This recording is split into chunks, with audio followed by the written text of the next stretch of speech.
fost odată ca niciodată o vulpe care se plimba și era foarte plictisită. Stătea și se plimba până a auzit o trăsură cu pești și ca să mănânce toți peștii din trăsură, s-a pus în fața trăsurii moartă. Bidiviul a venit și a luat vulpea pentru că a vrut să-i dea blana nevestei. A pus-o peste toți peștii. Când vulpea s-a văzut peste toți peștii, a început să dea foarte mulți pești jos din căruță. După aceea s-a ascuns într-o vizuină.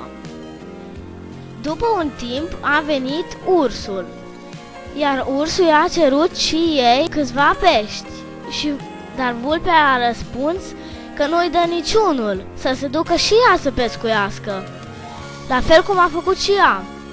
Și atunci ursul s-a dus împreună cu vulpea. Vulpea i-a arătat ursului cum să pescuiască peștii și așa ursul și-a băgat coada în apă. A stat ursul ce-a stat până a venit noaptea.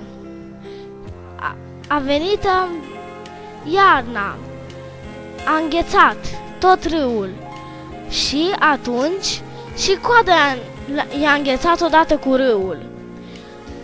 Până a doua zi, când ursul s-a trezit, a crezut că a prins pești. A tras el de coadă și încă a mai tras până și-a rupt coada.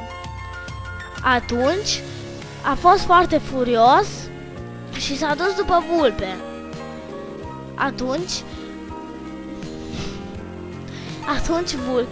S-a dus după vulpe. Vulpea, când l-a văzut, s-a ascuns într-o vizuină de copac. Ursul i-a prins piciorul.